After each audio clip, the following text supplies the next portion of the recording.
Gef the Talking Mongoose, the terrifying voice inside the walls.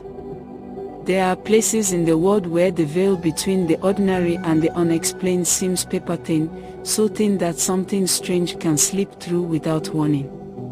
And on a windswept stretch of the Isle of Man, nearly a century ago, something did. Something that spoke. Something that washed. Something that called itself Gef. Tonight, we travel deep into one of the strangest, most unsettling mysteries ever recorded, a case that blended folklore, fear, and the faint suspicion that something not quite human was living just behind the walls of a lonely farmhouse. So sit back, dim the lights, and listen closely, because Gef always loved an audience. Imagine you're alone in your home. A quiet night. The wind sliding over the roof. The crackle of the fireplace. And then, from within the wooden walls just inches from your head, a whisper. I am a clever mongoose. Not a mouse scratch. Not your imagination. A voice. Speaking to you. Watching you. That's exactly what the Irving family experienced in the early 1930s. And it was only the beginning. The Irving family, James, Margaret, and their teenage daughter Vori, lived in an old stone farmhouse called Dawlish Casham, tucked into the lonely hills of the Isle of Man.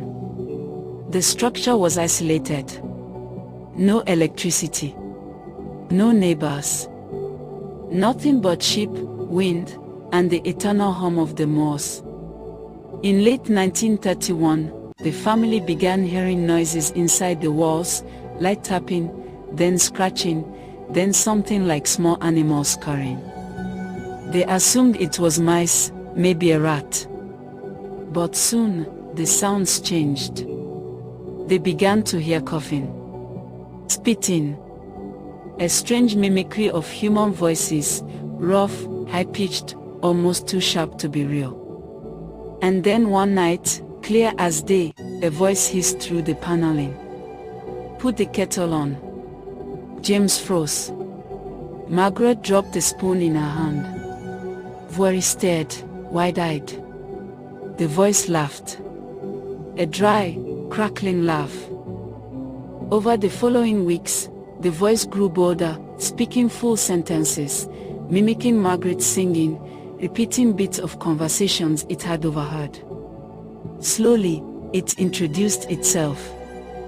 I am Gef, it said. Pronounced like a Gef, but sharper, animalistic.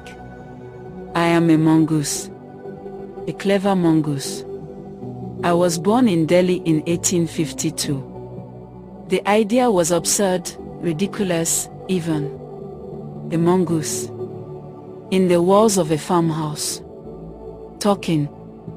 Claiming to be nearly 80 years old. Yet the more they spoke to it, the more the Irvings realized that whatever Gef was, it wasn't a simple animal. He knew things he shouldn't know. He repeated conversations held several rooms away. He predicted when visitors would arrive, sometimes before they even left their own homes. He knew neighbors' secrets, gossip, stories. And sometimes, in the dead of night, he sang. Not beautiful, melodic singing, but strange, chattering, guttural tones that made the hairs on the back of your neck stand up. Gef wasn't just some passive background voice. He had mood swings. He had grudges. He had an ego. One moment he'd proudly declare, I am the eighth wonder of the world.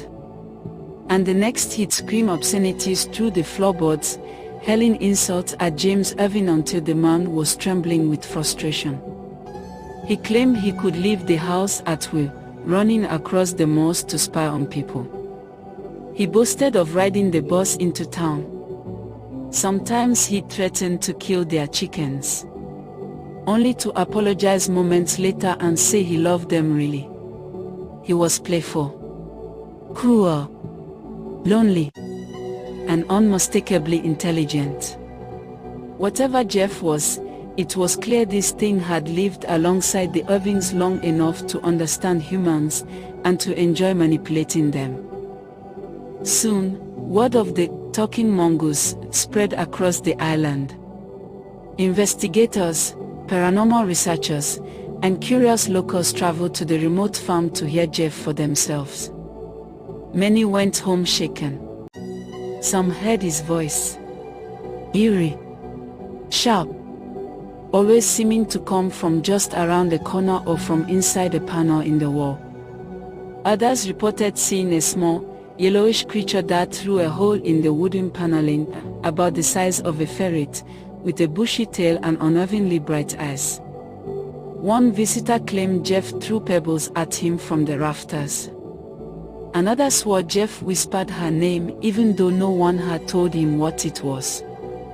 And then there were the footprints, small, almost rodent-like, but appearing in impossible places. Rooftops, window frames, and once, bizarrely, on the pillow next to Vori.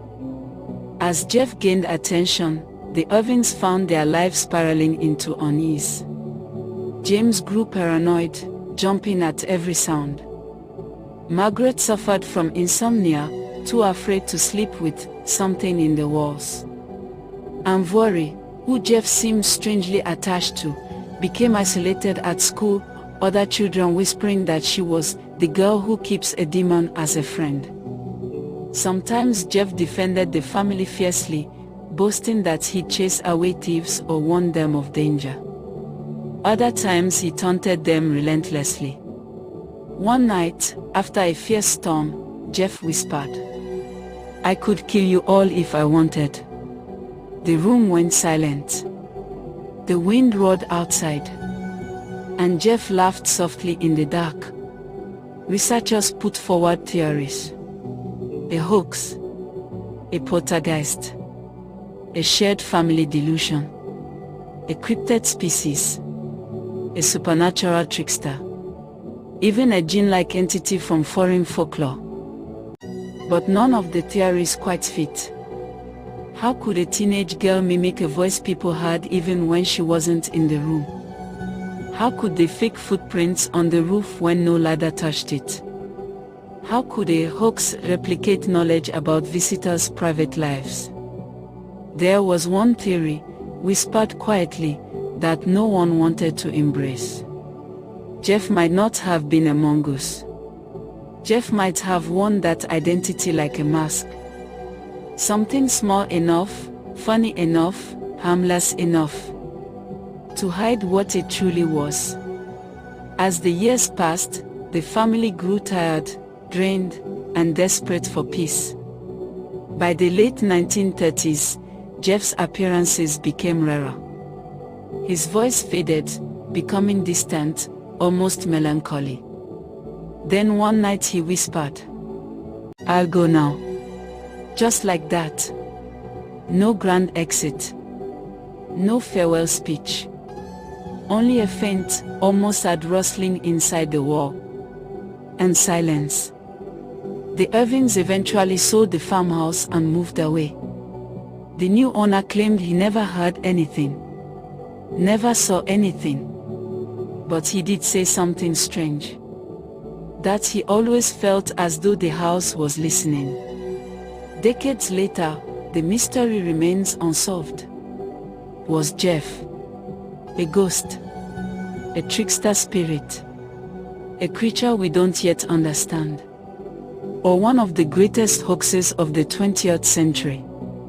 Or maybe, just maybe, Gef was something in between. Something intelligent but lonely. Something small but powerful. Something that wanted to be heard. And sometimes, when the wind blows just right across the Isle of Man, people swear they can still hear a faint, chattering voice riding the breeze. A voice saying, "I am Gef. And I am a very, very clever mongoose." If you enjoyed tonight's story, make sure to like the video, subscribe to Mysteries from the Orb, and share this episode with anyone who loves strange tales, cryptids, and unexplained phenomena. And remember, mysteries don't hide from us. They hide in plain sight, waiting for us to listen.